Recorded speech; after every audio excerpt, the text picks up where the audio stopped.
Hey everybody, this is PD from the Spinner Rack, and today I'm doing a video on, I'm looking through some of my, what was it? I'm looking through some of my old videos, and someone asked me to do the difference between um, layouts, breakdowns, and pencils. So if it goes well, then maybe I do some inking, right? Let's see, what do we got here? Um, so let me just, before I go to sharing screens, basically, we all know that, the comic process is obviously there's a plot or full script. Full script goes to the artist. The artist there might be someone who's stronger, especially these days, stronger at doing layouts. So they will kind of pace out the story using the script, and then they give it to another artist to kind of to do full pencils, then someone would ink it to get it for production. But at some point, that process was kind of could be the artist himself. So the artist could work himself. If the artist is inking himself, he'll usually kind of do layouts, and then he'll start to draw and ink and finish at the same time because he wants to have more spontaneity. Now, this is kind of, since we'll be using a lot of John Byrne stuff, a lot of people felt, since they heard he wasn't doing many more pencils, he was going straight to inks. That's why the art was kind of going down, and the inking in the story, the artwork was going down. But at the same time, many artists use this technique. Klaus Janson at some point was going straight to inks when he was working off of Miller's layouts, because it's adding another step. So that's why it'd be fun to kind of look through some stuff and kind of figure out, just look at some artwork. So like Kirby in his period where he was working with Wally Wood, it would kind of like breakdowns. So it would loose pencils that didn't have black kind of like highlighted where you see the X, like artists would have an X where they want the black stuff like the shading to be, that sort of thing. What else? And full pencils are what it is.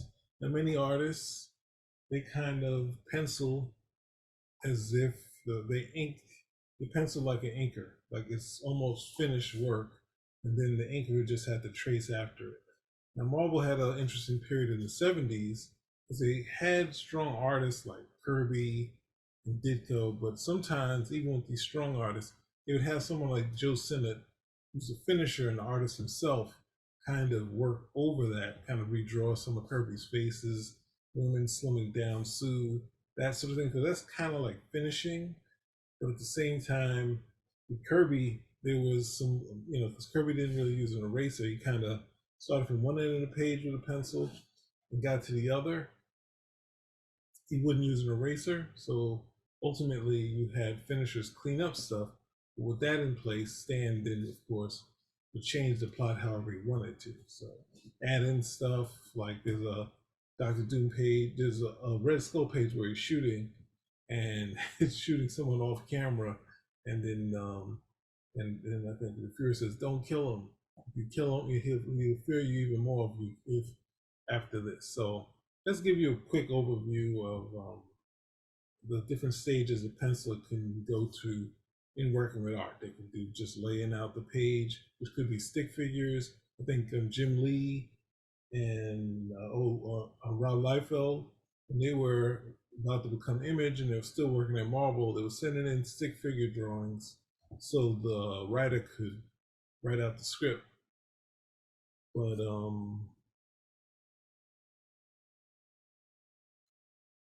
but at the same time, but at the same time, um, then they would finish the work because they knew it was going to be late. They could, but they would kind of give their stick figures out there. Now I don't have any stick figures, but you're going to see some layouts here, right? So now these layouts are from a book called Cold War by John Byrne. It'd be easiest to show through John Byrne's work because there's so much of it. We can show it at almost every stage, but some of the stuff in the '70s we won't have the breakdowns from that stage. But let's go play this down, and you can pretty much get the story. This guy goes to this person in a casket, checking in the casket, immediately gets killed, and then this guy is escaping. Looks like he's running on the run, but he put on the guy's clothing, and they're like, "Hey, such and such." They check the body, see it's the wrong body. They call, you see the person on the run. Next thing you know, he's running, but he gets caught, and then he's off and running, hit somebody. Oh, now, see, I'm gonna pause here for now. Ultimately, even though it wouldn't be that simple to just follow the perspective that Byrne has set up here, but it's there. So all the detail, finishing, and rendering could be done by another artist if necessary. But this is also good, these type of layouts, because you can send it to the editor and show that, hey, the story is going, this storytelling is working out. If everything's clear and they can have questions, and also keeping it loose allows you to be spontaneity towards later, right? So let's finish this out. And you see him, he's running off, another disguise, right? Kills somebody, steals the car to get away.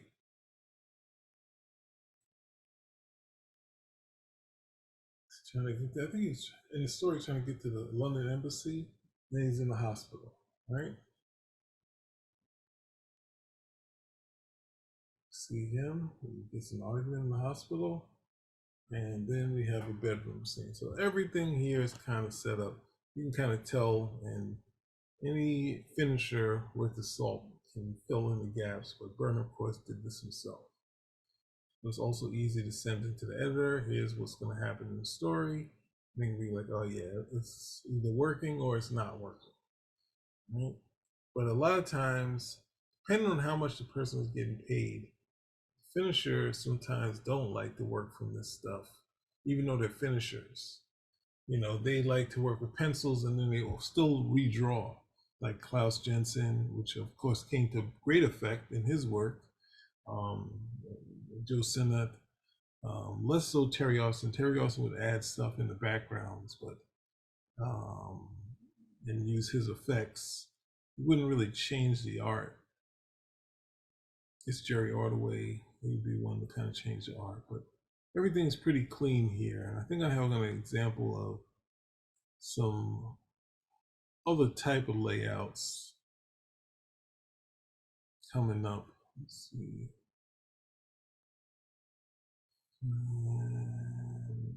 Okay, here's the New Mutants. So this a little more detail, but it's very simple, and a lot for the finisher. Bob McLeod finished this to fill in, right?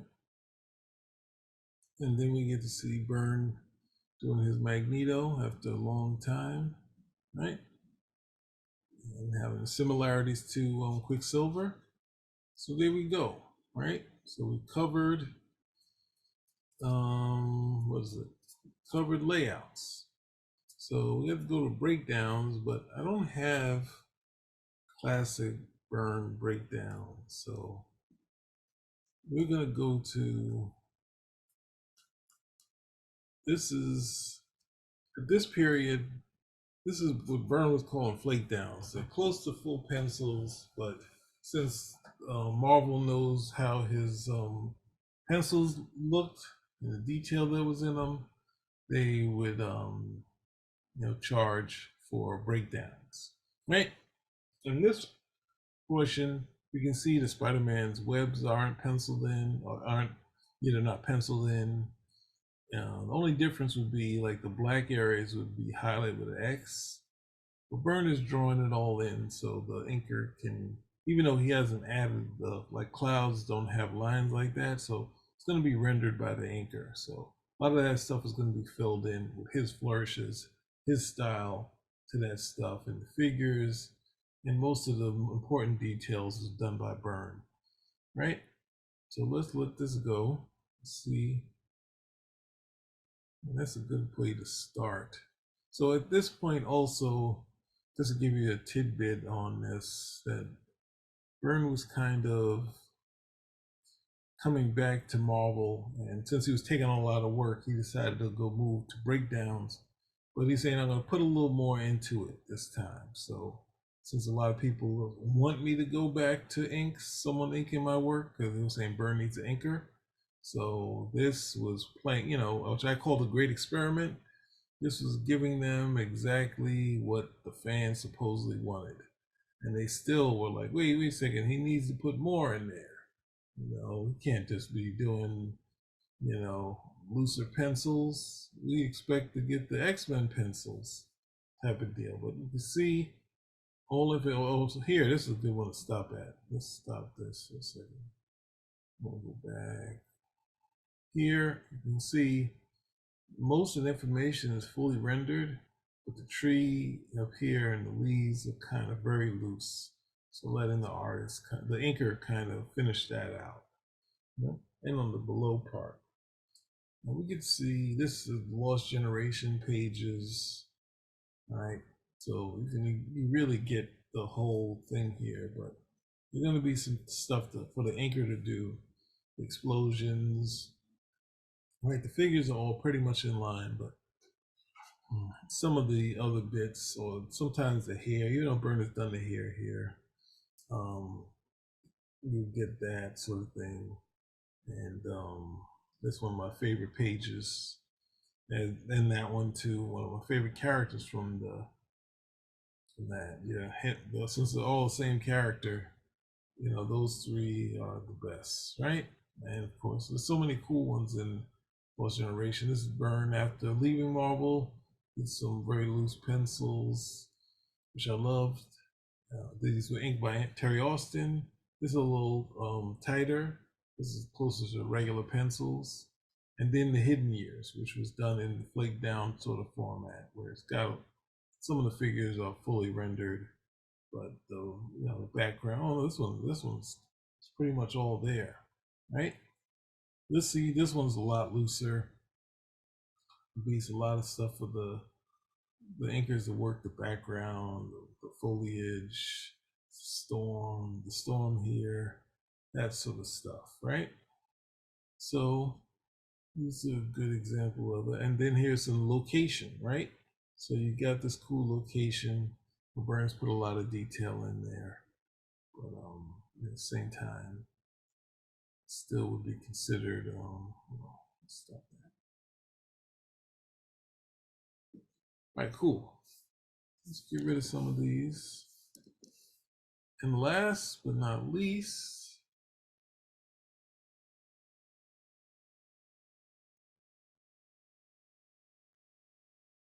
would be the regular pencils. Now, when Byrne left Marvel and went to do various DC projects, not products, he started on the Justice League. Oh man, I didn't blow up these pages. Yeah. See what happens. So here, Byrne did about 5 these pages a day, and they were pretty much fully rendered. So kind of set the tone for this period, right? So this is not exactly penciling, inking with a pencil, but it's very close. It's very, very detailed stuff. Sort of what the line should be is all there. It's nothing for the inker to kind of change. It's just kind of penciling, like getting it ready for production. Maybe they can add some stuff to the rubble and some of the backgrounds, but Byrne has really put all the details in here, right? So yeah, like the rubble, maybe you would add some stuff, but the hair is fully rendered. Everything is set up, and then this is still on the Doom Patrol, right? So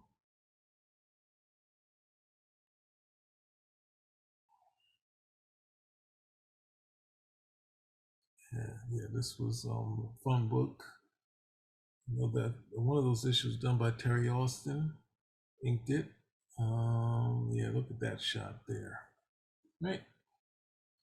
And then we got Blood of the Demon, who was one of the, and you see the ink's a little more, having a little more lines to it, so it's a little different than the what's the name, than the Doom Patrol.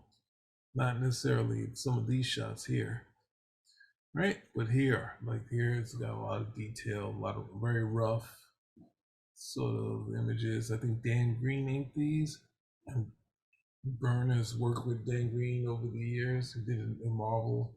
And look at this sort of thing: the church, and the raptors, then the castle, that sort of thing. So you get to see how detailed an artist would do for this sort of for like very close to production ready. This one was Byrne did it for a pro, get his first story done. And then Superman versus Black Adam. And Superman, Byrne's return to Superman with Gail Simone, right? Oh, and then I'm sorry, this is another JLA story. It was going into the Atom, and the Atom was like, I think it's 3.5 issues because it was in a Brave New World. Like this was, I mean, to leave on this note, some of the best stuff ever. Look at this stuff, right? I think Byrne was supposed to do Power Girl, but he decided against it, right? So there we go. I did it. I showed you the difference between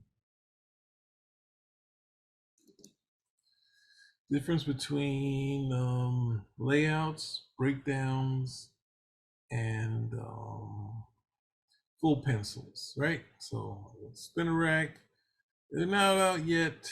Well, I mean, we're here talking about pencils. Might as well talk about the pencils I know you want to see, right? So ultimately, here's some classic pencils, mainly from Marvel, right? So start here. This this stuff was inked by Al Milgrom, and he did a bang up job. Like this, the inks look exactly like this art, right? So this is kind of, what is it called? Inking with a pencil. Like this one is a Joseph Rubinstein inks. But we got a pencil page here of Captain America on a bad Xerox. We have Cap Pencils. This comic was published from the pencil, so you can kind of see what Byrne was doing. Right, another shot from it. This was directly from the pencils. Then we got a regular Phoenix shot, right? And then we got a dark Phoenix shot with a bad Xerox. And then we got the Untold Tales of Phoenix, the Untold Tale, right? And we got some shots from there, which is done right around the same time as 138, but it was inked later, and you can see kind of the difference. Except for this shot. This shot looks pretty close as far as the old school. And then I just threw in a couple of shots from the FF, right before he turned. The art kind of shifted. There's no really great production shots of this, so it's kind of soft, but it's still gorgeous. So I thought I would do it. But this type of work, even more so the Silver Surfer, Jim Shooter would hire Tom Palmer to just kind of redraw whatever he wanted, right? So then we got the classic pencils. Then I'll just show you, since I showed you from the latter period, I'll show you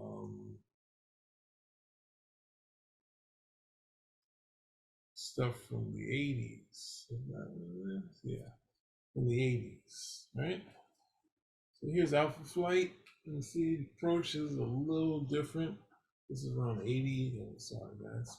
This is around 84 or 85, right? And you see this Pink Pearl issue? This is a must buy. Don't let anyone fool you not to buy it. You have to buy the Pink Pearl. I think was it 22? Alpha Flight 22. I bought it. I was pleasantly surprised. This was Captain America 350. You can see Spot in the Blacks. He put a couple X's. So yeah, this is the closest thing I have to kind of show you. See where he has the X's there? You can see that's where they Spot in the Blacks. Even though it's close to full pencils, he's spotting the blacks here. Where would be a solid black. There's the FF page. There's a couple more coming later with Franklin. This one would be inked by Al Milgrom. The first one would be done by Jerry Ordway. Al Milgrom would do this page too.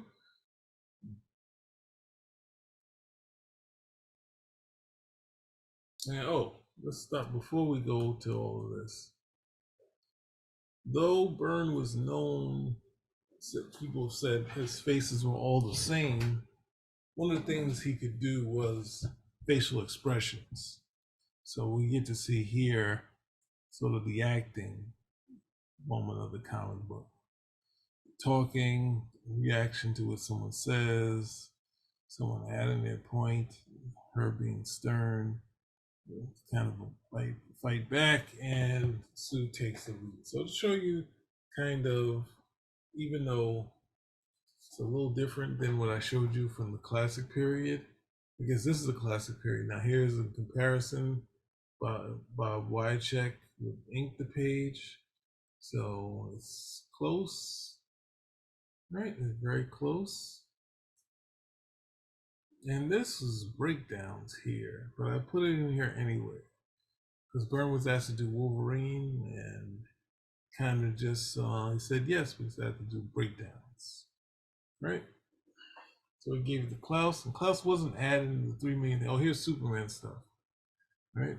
So we got the pencils for a couple Superman pages, which would be inked by Carl Kiesel. This one is kind of wild. That looks. Some of this looks like it was penciled with Kiesel in mind. Here's some She-Hulk pages, right? This is kind of cut off in the middle, but here's another She-Hulk pages. Yes, 2 pages, right? And then is that it? I guess that's it. Yeah. So there we go. No, I got a little bit more. I'll stop this. The 90s, we don't have much. Because most of that time, Byrne was working in ink. So, and we're definitely not talking ink tonight. So we have Robin. This is Stan Lee's Robin. It's a great shot here, but some spotted blacks. You know he's penciled it all and telling he wants solid black for this page, right? And then the Stan Lee's Batman fighting Robin. I was wowed by this. I was really like this. Him stealing, going to break in a house, and then him being remorseful with the montage. And then Byrne went back to doing Storm in Amazon for Amalgam. Right? So kind of this was cool. All right. So there we go. We got the 90s. I think that's all, right? Is there nothing else to do? Well, I've said a couple times, some artists ink with a pencil. So in Byrne's last project, we've seen the tighter pencils, well, the super tight pencils. We've seen the pencils from DC that Byrne last did. And in doing the X-Men Elsewhere and anything here, definitely go to the Byrne site because it might be some more insight, more than what I remember from my memory, right? So this project, when Byrne was drawing it, he was drawing it to not be the Byrne of 1975 to 80. He wanted it to be something where him and the inker would collaborate. And if it was going to become a series, he'd find an anchor that would add some stuff to it. So he would leave some things loose so they could have fun, right? So I'm going to play this down. I got some shots from this. Elsewhere, if you haven't seen it, go check it out. It's online. And here's a location, Muir Island, right? And that's really cool. And then the Sentinels breaking through Jean Grey's old home. This master mold, a really nice shot here. Colossus fighting the unknown adversary. It's a great shot of Colossus, Cyclops, and the X-Men in space. All right. Jean Grey buying it. Then the Phoenix of this sort of thing appears. Sentinels versus everybody.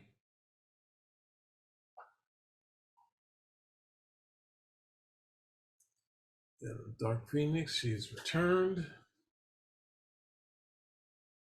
And this is from another angle, right? Then Kitty and Colossus, search of something.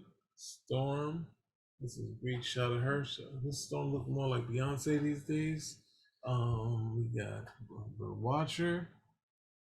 We got my favorite, even though it's Evil Angel. We got Angel here. We got Nightcrawler killing it. Really nice shot of Nightcrawler. All right, here's the alternate universe with Wolf Blitzer. We got all of the X-Men all together. I think everyone except Beast. Right? We got Thor and Warrior 3 and Sif. We got Doom and Magneto. Right? We got the origin of Wolverine that was in there. Right? Another Dark Phoenix scene. We got Nightcrawler, showing him as dynamic as he could be. We got a nice castle. This is like really giving you a lot of stuff. It's close to really tight pencils. The idea would be to have, and the Spider-Man's webs have been inked in, penciled in. The plan was to kind of have someone collaborate and maybe add some stuff to this stuff. So yeah, there we go. We did it. Sorry, this is so late that I did this. The viewer. Oh man, I think I should find his name again. But thank you. Spinnerack is out.